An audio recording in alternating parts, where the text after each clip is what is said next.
Boa noite. A guerra às drogas fracassou. Eu imagino que vocês já devem ter escutado isso algumas vezes antes.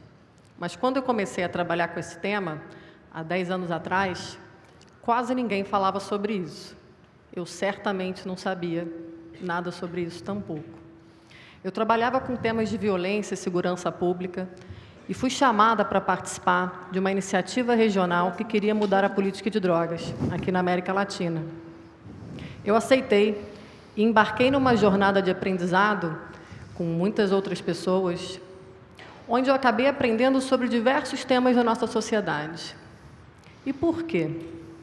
Porque a política de drogas, ela tem interface, em geral uma interface negativa, com áreas como educação, saúde, segurança, corrupção, cultura, meio ambiente, economia, exclusão social, direitos humanos e por aí vai. Qual foi meu principal aprendizado nesse período? Quase uma década e passou assim, olha, num piscar de olhos. Eu aprendi, na verdade eu descobri, que as políticas de drogas, a maneira com que a nossa sociedade escolheu lidar com esse tema, causa muito mais danos para quem usa, para quem não usa, para quem gosta e para quem não gosta de drogas.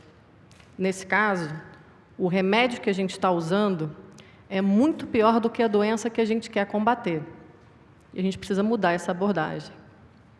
Bom, a primeira iniciativa que eu trabalhei se chamava Comissão Latino-Americana sobre Drogas e Democracia.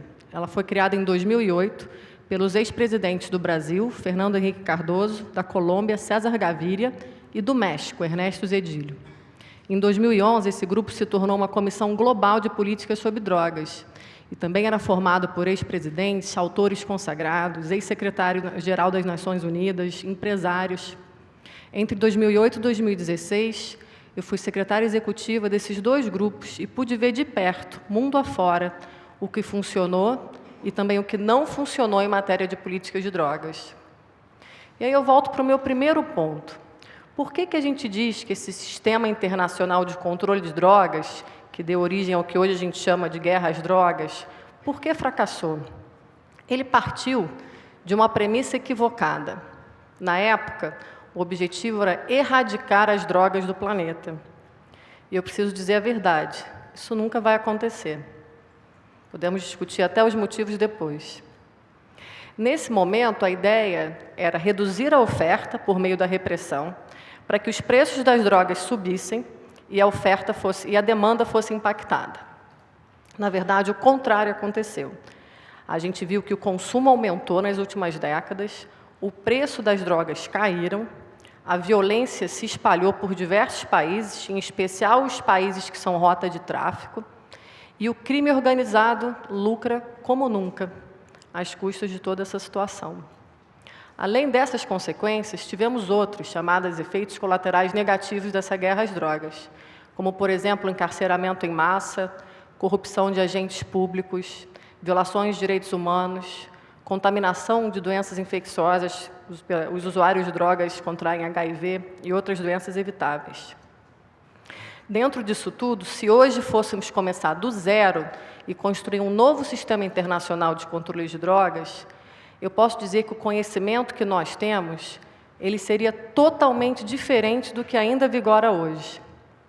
Só que é muito difícil destruir um aparato militar global. Há muitos interesses em jogo. Hoje, esse sistema ainda é regido por 3 convenções das Nações Unidas, de 1961, 71 e 88. Elas foram firmadas e ratificadas por mais de 180 países e se sobrepõem a legislações nacionais. Mas há indícios de que esse sistema começa a ruir. Bom, a boa notícia é que nem tudo é trevas, né? Há ventos de mudança. E eles sopram na nossa região, nas Américas, também na Europa Ocidental e no oeste da África. Mas eu vou focar em algumas questões da nossa região para contar um pouco como as mudanças têm se acelerado nesse período curto aí de menos de 10 anos. Começando pelo caso da Bolívia. Em 2011, a Bolívia resolveu tentar um novo consenso para tirar a folha de coca da mesma lista de substâncias proibidas, que fica nessa primeira convenção de 1961, porque a folha de coca está na mesma lista que a cocaína e a heroína. A Bolívia tentou consenso para que tivesse uma outra classificação, afinal, folha de coca não é a mesma coisa que cocaína, mas não conseguiu. Então, a Bolívia denunciou a convenção, saiu da convenção e tentou voltar com essa ressalva, com uma classificação diferente. Todos diziam que seria impossível, porque os Estados Unidos, a Rússia e alguns outros países eram ferrenhamente contras. Mas a Bolívia conseguiu voltar para a convenção em 2013. Em 2012, também na nossa região, pela primeira vez numa cúpula presidencial das Américas, o tema das drogas foi colocado como central. O presidente anfitrião, que era o Juan Manuel Santos, da Colômbia, chamou a Organização dos Estados Americanos com um mandato, a responsabilidade de estudar a questão das drogas nas Américas. No ano seguinte, foram lançados 2 relatórios, incluindo um sobre cenários possíveis, e ali, inclusive, tinha o cenário de regulação das drogas, algo que também vamos falar aqui hoje. Logo em seguida, em 2013, a gente viu os primeiros estados norte-americanos, Colorado e Washington, regulando aí, por referendo popular, a cannabis para fins recreativos. Em 2014 e 2016, outros estados norte-americanos se juntaram, inclusive a Califórnia. Depois nós tivemos o Uruguai, nessa mesma época, foi o primeiro país a regular, enfim, a nível nacional, a cannabis também para uso recreativo. E muitos outros acontecimentos. Ano passado, depois de 18 anos, nós tivemos a sessão especial da Assembleia Geral das Nações Unidas sobre o tema das drogas. E também tivemos outros avanços em relação à cannabis medicinal em países como Chile, Colômbia, mas também Argentina, México e Brasil. E por aqui, o que nós temos feito em relação à política de drogas? Vou começar com o contexto. O Brasil, a gente acredita que nos últimos anos tenha tido um aumento de consumo, mas eu não posso nem dizer para vocês se isso de fato procede ou não, porque nossa última pesquisa nacional foi divulgada em 2005. Desde o ano passado, o Ministério da Justiça está aprendendo a divulgação de uma nova pesquisa que foi realizada pela Fiocruz. Nós estamos pedindo, por favor, que nos passem esses dados, nós precisamos saber qual é a situação real. O Brasil, como vocês sabem, é rota de tráfico internacional e a gente não participa desse debate internacional. E também a gente tem uma questão, somos lanterna na América do Sul quando o assunto é descriminalização do uso de drogas. Quase nenhum outro país dessa nossa região criminaliza o usuário. A nossa lei de 2006 tirou a pena de prisão para o usuário, mas continua tratando esse tema na esfera criminal. Bom, apesar de a gente agir como se o problema não fosse conosco, nós temos problemas tão graves ou mais sérios que os nossos vizinhos. O Brasil é o campeão mundial em número de homicídios, enfim, no mundo, né, mundial. São quase 60 mil pessoas assassinadas todos os anos. Muitas dessas mortes, e novamente por questões de dados eu não vou dar um percentual correto, porque ele não existe da forma mais acurada, mas a gente sabe que boa parte, em alguns estados a gente comprova isso bastante, é atribuída ou ocasionada pela guerra às drogas. Nós também temos a 4ª maior população carcerária do planeta. São mais de 650 mil pessoas atrás das grades. 1/3 dos homens e 2/3 das mulheres estão presos por delitos relacionados às drogas. Também temos uma força policial que está entre a que mais mata e mais morre no mundo. Também um tema com total relação com o que a gente está discutindo aqui hoje. Além disso, nós temos grandes desafios, mais no campo político. A gente trata essa questão ainda como uma questão, digamos, de troca, moeda de troca. O nosso governo não tem uma visão integrada e a gente faz o uso político das drogas. Isso a gente vê muito claro em momentos como esse, como a gente vê um retrocesso de políticas de redução de danos que começaram a ser implementadas em diversas cidades, incluído em São Paulo. O populismo também leva toda a solução mágica desse problema para a tentativa de endurecimento de lei, sem nenhum embasamento em que resultado a gente conseguiria atingir com qualquer mudança. E o que mais me comove e me preocupa é que a proibição das drogas também leva a uma proibição de pensar. A gente tem muito pouco investimento em pesquisa para ajudar realmente quem precisa, que são as pessoas que são dependentes de drogas, as pessoas que sofrem. Então, a gente não investe nisso no nosso país. Mas a boa notícia também, porque eu não quero que ninguém saia daqui tentando cortar os pulsos, né? A gente tem que falar do que a gente pode fazer, é que há oportunidades de mudança, e há oportunidades reais de mudança, mas que só vão acontecer se a gente, enquanto sociedade, se informar, formar nossa opinião e conseguirmos uma mobilização para essa causa. O Supremo Tribunal Federal está julgando um recurso extraordinário que vai dizer se o porte para consumo pessoal de drogas é criminalizado ou não, se é constitucional criminalizar o porte para consumo de drogas, que no nosso jargão diário a gente fala na descriminalização do consumo. 3 votos se foram já na direção da não criminalização do usuário. E esse recurso está suspenso. Precisamos que volte logo e que esperamos que caminhe nessa direção.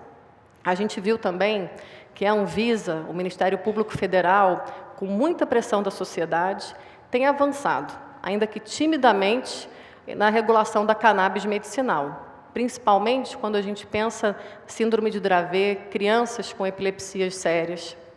E a gente também vê na nossa sociedade um debate mais informado, tanto por especialistas, mas também por meios de comunicação.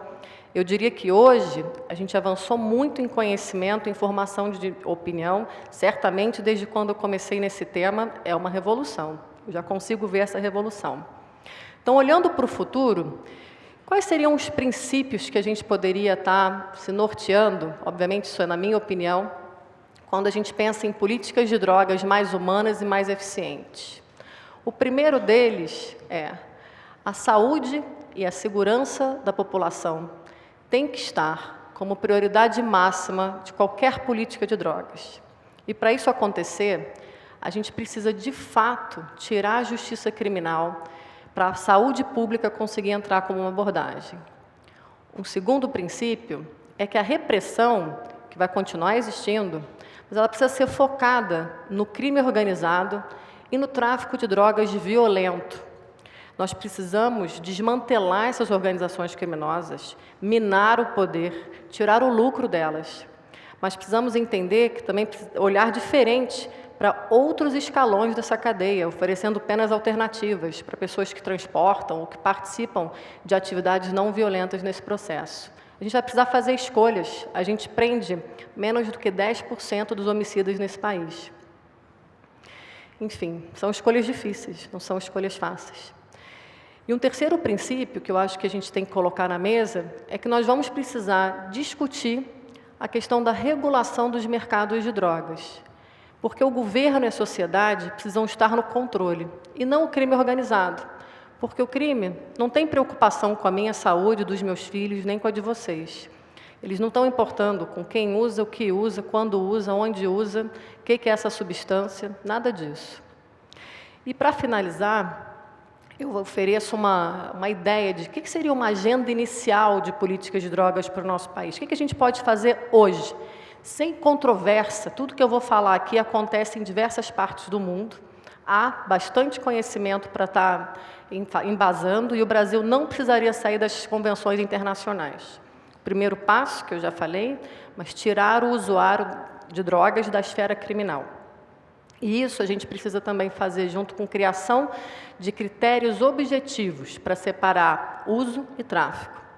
Número 2, regular a cannabis medicinal por completo e também possibilitar o autocultivo para consumo pessoal. Número 3, a gente precisa oferecer programas decentes para a juventude em risco, para egressos do sistema de justiça criminal, penas alternativas para o baixo escalão, para os réus primários não violentos. E o quarto, nós precisamos viabilizar pesquisas médicas e científicas para, de fato, ajudar quem mais precisa, as pessoas, na verdade, que deveriam ser o principal alvo das políticas de drogas, e não todos nós. Eu encerro dizendo que esse tema ele é central para o desenvolvimento do Brasil. É um tema que mexe com desigualdade, mexe com segurança, mexe com direitos, mexe com o nosso imaginário. Então, é nosso dever nos informar, formar opinião e nos mobilizar. O que me preocupa não é o grito dos corruptos, dos violentos, dos desonestos, dos sem caráter, dos sem ética. O que me preocupa é o silêncio dos bons. Martin Luther King. Eu fecho porque esse quote aqui, essa citação, vale para esse tema e para tantos outros que nós vamos precisar enfrentar nos próximos anos aqui no nosso país. Obrigada.